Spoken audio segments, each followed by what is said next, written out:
Hello and happy Halloween. So pumpkin's back. Dig it out, brush it off, dust it off. It used to sit just over the corner there, but I've replaced it with stormtroopers.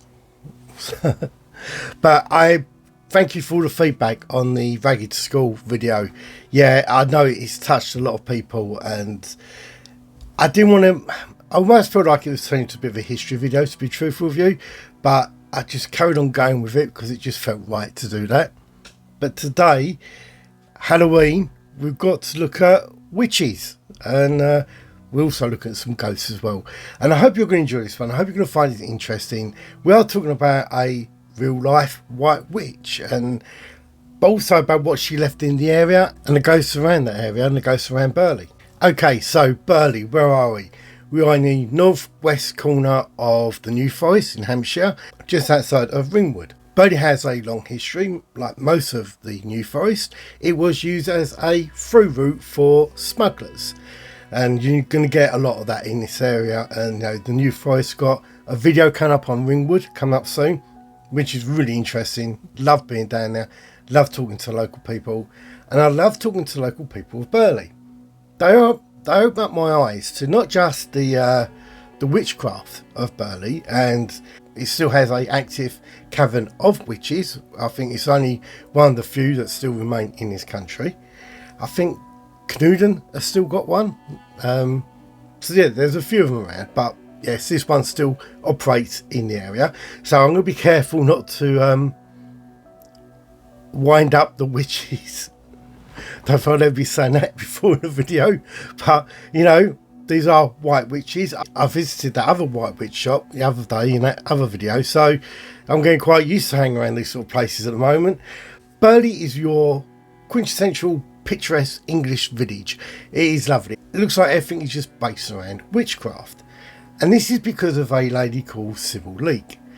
Now, she was born in 1917 and in Stoke-on-Trent, bizarrely, moved down to the New Forest when in 1951, when the Witchcraft Act was wiped out, got rid of it. So she came down to New Forest and started practicing her white witchcraft in the area. It ruffled a few feathers, and talking of feathers, she used to walk around the streets of Burley with a jackdaw on her shoulder. And she became very, very famous for this. So what Sybil would do, she would actually go and practice her witchcraft in the woods. So she wasn't really disturbing many people, but her reputation was growing around the area. She has a shop on the corner, and before she actually left, because she left to go to America, before she left, she called it the Cavern of Witches. That shop still remains. And here's some video of me walking around the shop and looking in the shop. It's your typical witchcraft shop, and I guess this one is special because of all the history that Sybil brings to that area, and it felt good walking around a place that I remember watching a documentary on her years ago on the BBC. So yeah, it's one of those things that when you're walking through that area, I've seen so many photographs of that shop, and to actually walk around it, I got a funny feeling I've been there before, but I can't remember being there.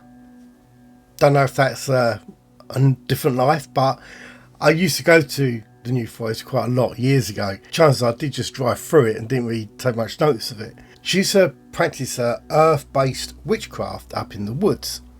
I think it's called Cran Hill or something like that she used to practice.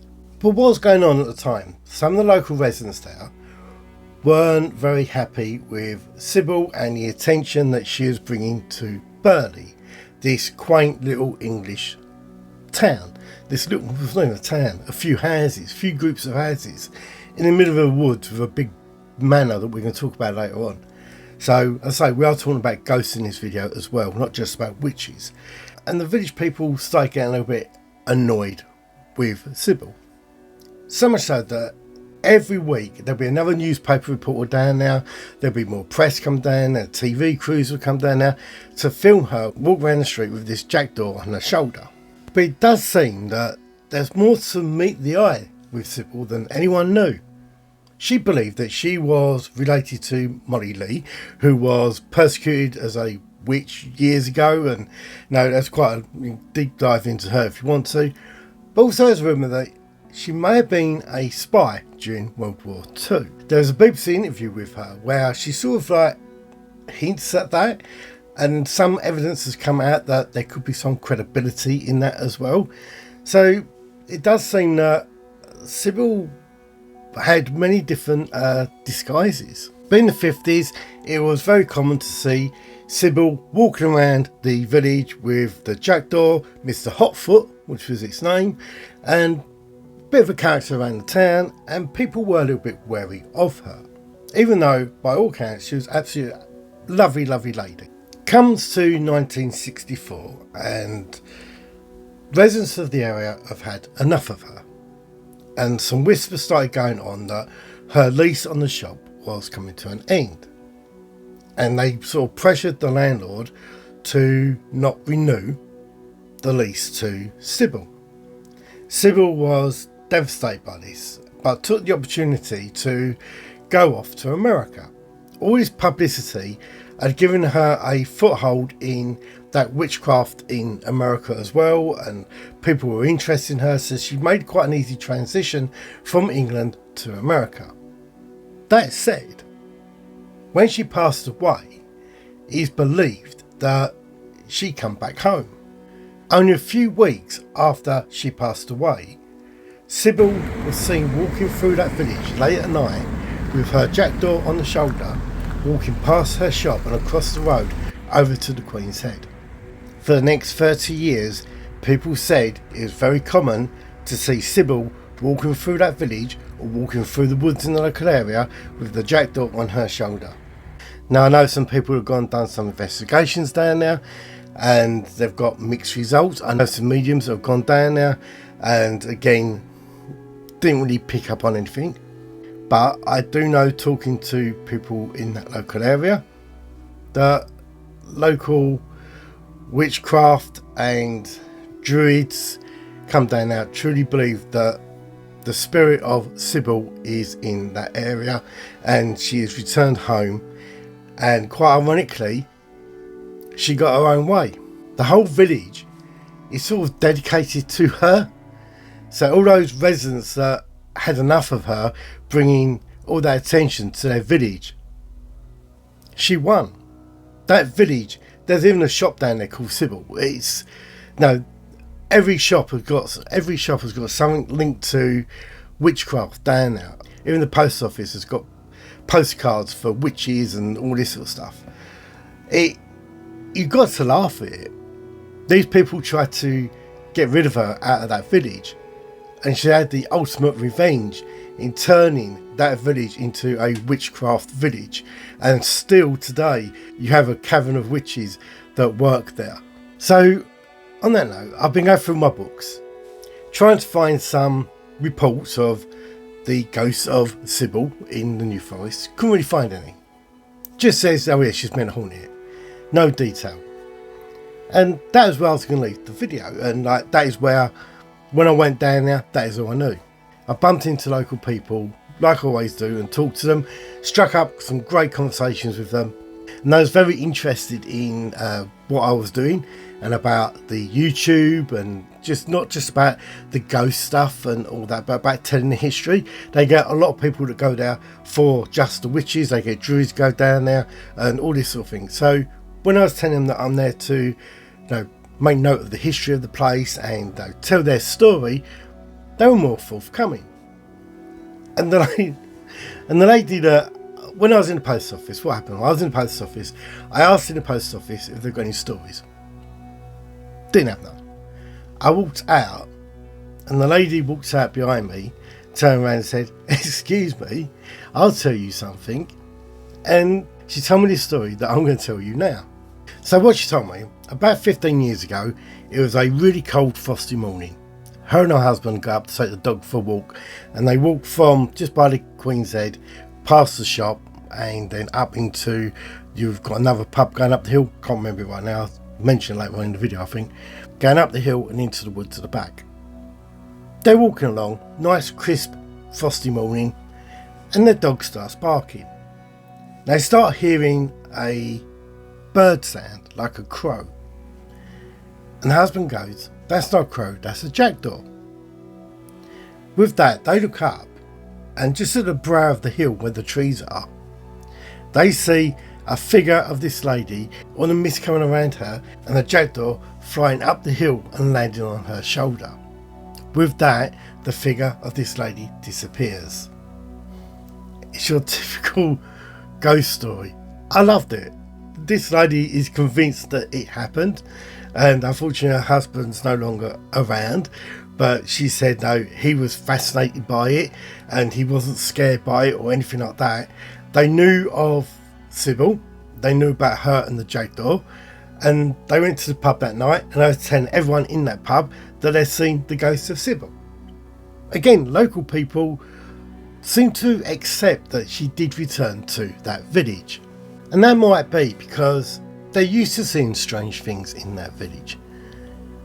It is reported that this village has quite a few ghosts.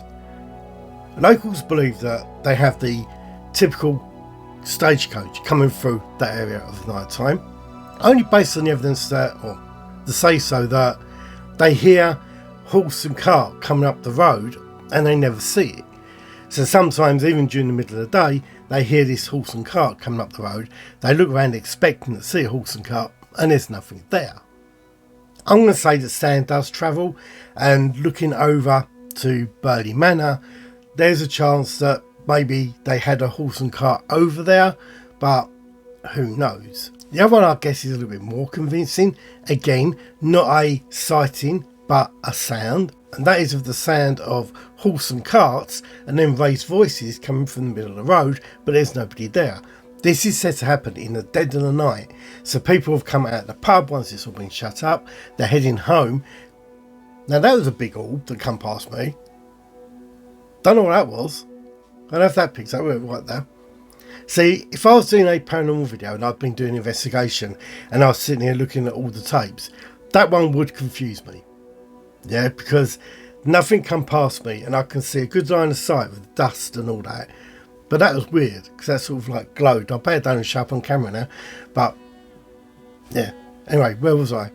Yeah, but people hear these raised voices in the middle of the road, and when I look round, there's nothing there. Again, now this village has got a lot of history. You've got the Queen's Head pub over the other side of the road, which is also said to be haunted. So you've got the Burley Inn and the Queen's Head pub in the village of Burley. Both have their ghost stories attached to it. The Burley Inn is about a man that is seen walking around the pub and is meant to disturb guests and knock over glasses. Where the Queen's Head pub is said to be haunted by a young boy. Now what we know about the Queen's Head pub is that it was the chosen choice of smugglers going through the area with their contraband, and they may have had a little ongoing business with the landlord there, and would be a meeting point with people coming from Lyndhurst and all this area to swap smuggled goods and do their trading point there. Where the boy comes into it is a little bit confusing because it seems that there's a mixed view on what happened to him and how it even come to be there. Now the Queen's Head pub dates back to the 17th century. From what I understand, and talking to local people there, they believe that this young lad died there in the 1800s. And apparently what happened was that two groups of smugglers had met up and an argument broke out. And instead of attacking each other, one group of smugglers killed this young lad as a punishment to the other group of smugglers that he used to work for. So they had no extra hand to help them. So a bit of a cruel thing. Now it does sound like this kid was doing nothing wrong and he lost his life. But from that moment on, he's said to haunt that pub. Now what I do need to add is that a lot of the ghost reports of him seem to match up, and maybe a little bit too much so, in a pub that I'm doing a video on in Ringwood later on.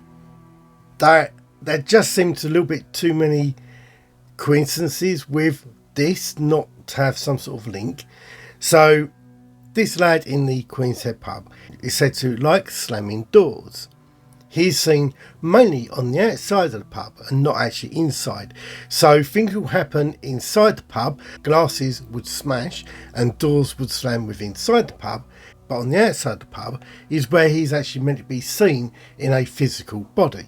So those that have seen him turn around and say that he looks lost. He's wandering around as if he needs help. People have approached him only for him to disappear before they can get to him. Now on the other side, you've got the car park, actually where we parked our car. Didn't know this at the time. I say this is once I was coming back and I met people, they were telling me more information, and I was like, okay, well I've parked my car there, so I'll get a little bit of filming of it. Actually, I had to go through the other entrance to film where they told me that he was, but yeah, I do a little bit of filming now. He's seen at the rear of the Queen's Head pub kneeling down. This is where the fight is said to have happened. So it does seem that his ghost may not present itself inside the pub, but mainly outside and in that car park. Now, before we move out of the village and over to the manor, there is one other ghost that we need to talk about. And there's the ghost of a stag. It seems that this isn't a recent ever seen sighting. It only seems to have happened sort of way back in the 19th century. But local people in the area and travellers through the area would say as they're coming up the road, which is through the whole village itself, they would see a stag standing in the middle of the road. Not a white stag or anything like that, nothing special, just a big stag. They would stop their cart and wait for this stag to move, and it wouldn't. So they get out the car and they go to usher the stag away. When they get to the stag turns around with bright red eyes and flees off into the bushes. First of all, this was taken as a ill stag, but as more reports happened, people would turn around and say that this stag sometimes just evaporated into thin air in front of them. But it does seem there's been no reports of this stag since around about 1940, so I don't know what to make of that. Now, when you bring into the factor of Burley Manor, where you've got loads of deer and they've always bred deer on that manor, maybe this stag was real, I don't know, but no, we're going to look at the Burley Manor now, and it's definitely got a strange history. Okay, so for this one, I'm going to keep referencing down here. I've got the names written down, and if I don't look down, I'm going to get the names wrong. So Burley Manor first really came about in 1212, and that was Roger de Burley, or Roger de Borley, then become Burley. And that is when we first get the first record of this forest land being closed off and given as a Lord of the Manor type site. This passed through the family, so after that you had 1239 Sir Robert de Burley, then we get to 1251 where Sir Richard de Burley illegally takes over extra part of that land, which is actually the royal estate, and they sort of get away with it for quite a few, well, decades. Then we get to 1388, and this is Simon de Burley. Now he is head removed, and from that moment on, the illegally taken land was given back to the Crown. We start getting the buildings turn up on that site during this period of time. And it does seem that even the buildings didn't have much luck on that manor. It goes through a period of houses being built and then houses being pulled down, houses burning down. And then we get to 1852 when we've got Colonel de Estelle, I think his name was, pulled the house down and rebuilt it in this Elizabethan style that you see today. Now, when we come to the ghosts of it, it does seem that people don't know talking about the ghosts of Burley Manor, but it does seem there's quite a lot. And I walked around it. First, what you've got to say is that it is stunning. You've got all the deer at the front and the stags. I've got absolutely booties walking over the grass and standing there. My trainers were soaked for 2 days after that. I tried to dry them out in the hotel with a hairdryer. It stunk the hotel out. It literally made everyone feel physically sick. So I wasn't very popular, no. It's but anyway, going back over there. So no, the deer are adorable, and you're walking around, and you're taken back by how stunning this place is. But then you walk around the back of it, and I knew roughly where I was going, to be truthful. Done a lot of research, and I was trying to pinpoint where this girl is seen that haunts the area. I'm mainly focused on the girl because the other stories seem to be inside the hotel, and I didn't really want to go in there and, being it's a hotel, I wouldn't be able to get into the foyer, and most of the stories are from a certain room, which I actually managed to get a photo of via the window, so I'll put that in a minute. But I want to go to the back of the area. Now this goes you up to a disused stable, which was bleeding creepy anyway. It looked like something out of Halloween or Friday the 13th, you know, the first one of that. Walking around all these disused stables, and yeah, it's sad to see such a once loved area being so broken down and not used anymore, especially with all the names of the horses on there. I think that made it even more creepy, and yeah, it just felt very, very weird walking up there. I was expecting someone like Jason to come running out of the stables at any second, but yeah, lucky he didn't. But the ghost of this girl is seen around by that stable area and walking down to the lake over the fence. I tried to film a little bit of it looking down onto that lake. Now what happened is that her body was found in that lake floating. The rumour was, and this is only a rumour, so lawyers back off, the rumours are that the owner of that house at the time, which isn't very clear because it got sold off and there's no real record of that at that period of time when this girl was found in that lake, were the people who committed that crime. And it does seem that she was not a local girl, that she actually come from outside the area, and no one really knows how she ended up being at that building or how she come to be floating in the lake. But her spirit is said to be seen in that lake, walking around the edge of it or floating on top of the lake. People have gone down to see what is going on because they've seen a young girl down by that lake, and when they get to that lake they see her in a white dress with black hair and walking into the water of that lake. So this must be the same girl that is seen around the footpaths of the manor itself. So over the years people have turned around and said they've seen this young girl in a white dress walk around the edges of that building and through the barns. Now I walk along the barns and they've all been transformed into accommodation. I did bump into a cleaning lady going down there, and I turned around and said, "Have you ever seen any ghosts?" She gave me a very weird look to start off with, and she turned around and said, "No, but she does get a funny feeling sometimes when she's in the barn area. She often feels like she's not alone." And apparently a lot of people in that building feel the same. Also, I'm aware that I'm going to be going up and down in this video because what's happening, the leg on my chair, they come out like that.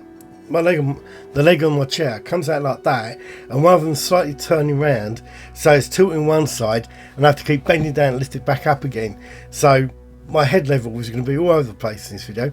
Normally I've got the Ghostbusters one there, and I know his finger normally points to my ear, so I know I'm at the same level all the time. But so back to the Ghost of Burley Manor. Outside the front of it, now this is like an ornate building. It looks lovely. I knew that if I went to one side of that building, there's a room there that I was going to be able to film through the glass if no one was in there and get a good shot. Unfortunately, when I got there, the glare of the glass was bad, so I ended up just putting the camera to the window and took a photo. Bit naughty of me, but I asked people and they turned around and said, "Oh no, you can't really go in there, but if you did go in there, there's no problem with filming." So I took liberties, let's say that. In this dining room area is where you might have the ghost of a very well dressed gentleman, and he's meant to be standing there smoking a really big cigar. A lot of people don't see him, but a lot of people do smell the smoke and sometimes see the smoke that is just hovering in the air, yet nobody has been in there, especially in the modern times where you can't smoke in a building, that they've walked into that room and it is thick cigar smoke, yet nobody has ever been in there smoking the cigar. So that is like a added bonus ghost story with that building, because I wasn't able to get in there and film the other ones where we've got the ghost of the waiter, we've got the ghost of the hotel guests in the room at the top. So all these ones I sort of knew about before from people who have gone there and done a little bit more research on it. But also what we have during World War II, like all really nice manor houses and mansions all over the country, the War Office took over the building and stationed officers there. And this got me thinking, I'm going a bit of a rant here, right? It does seem strange that all these really nice posh houses, when war broke out, they got taken over by the Ministry of Defence. Says, oh, it's safe here, you're going to be safe here because like you're out of the towns and you can get on and do your work. Not the point that they're in the best accommodation in the country during that time, and you've got people going onto the front line fighting, and all these officers are stuck in these nice mansion houses in the middle of the New Forest, safe and sound. It just blows me away. I just can't get that. But you've got officers stationed in this building during World War II. And again, they report the ghost of this girl on the outside of the building. Now, I tried to walk around the outside. Now, this is where it's not very pretty side. You've got like the air conditioning and all that sticking out there. But along the edge of that building is where the girl is also seen sobbing and sitting down along the wall. Now, this wall was no longer there, so it's a little bit hard to pinpoint where this wall would have been. But you've got an officer coming out from after having his dinner, cigars and brandy, comes out and walks along the wall for a evening stroll. He's walking along now when he hears the sobbing of this girl. He turns the corner of the building and he sees this figure of this girl sitting on the wall crying. He's quite taken back because, as far as he knows, there's no children on that site at all. They're not allowed on there. He approaches the girl. The girl looks up and acknowledges him just before vanishing. He's really taken back by this. He actually speaks to other people around the area and they tell him about the girl off the pond and about this body being found down there, and that he's probably seen the ghost of this girl. Okay, so this about wraps it up for this video. I'm going to stick some video of the deers and all that at the end of it because I just thought that was actually stunning. Unfortunately, this isn't the Halloween video that I was going to do. I was hoping to do a special video with a guest about their house and about the haunting that went on there. But they're not going to do it anymore. Yeah, it's sad they don't want to do it anymore. I sort of found that out at the beginning of last week, so I thought, well, I'm going to Burley, I'll try and do this one as a witchy special one. But unfortunately, that's how it is. People, I don't blame them. I don't blame them at all. It's you're asking a lot of people to put their lives out onto video when they can be ridiculed or people don't believe them, and it's caused them a lot of upset what's happened to them, and it's an old family thing that's gone on. But yeah, maybe one day we'll get to do it. Maybe I'll get them to agree that I can just do it on my own and tell their story for them. But I really would like to have had them sitting here with me, telling. Actually, I wouldn't be able to sit here with me. We're going to do it at their location, and we're going to do it there. But because my wardrobe's there, so I can't get up. But yeah, anyway, I hope you have a fantastic Halloween. I hope you go trick or treating. Even if you're 80 or 90, yeah, you're still not too old to go out and trick and treat. So my daughters are going out there. I feel like I'm missing out. I ain't been able to go and do trick or treating. I've had a nightmare this Halloween. I didn't get my tickets for the Syndicate pumpkin patch, the 110 Farm pumpkin patch. Got his t-shirt though. I was going to buy the pumpkin patch t-shirt, the 110 Farm one and all that, but didn't get tickets. They sold out. I think one of them sold out in about 2 minutes or 20 minutes. One sold out in about 30 seconds. So old Tom Syndicate, he's pulled it off up there, and Tom Cassell, absolutely fantastic. I love all the crew on there. I know Andy the gardener, I know you watch my videos, and I love all your videos, absolutely fantastic. So yeah, if anyone's interested in a bit of gardening and all that sort of stuff, and all the antics that Andy the gardener gets into, go and watch Andy the gardener on his YouTube channel, and I'll see you after Halloween with another video. Look after yourselves, take care, bye.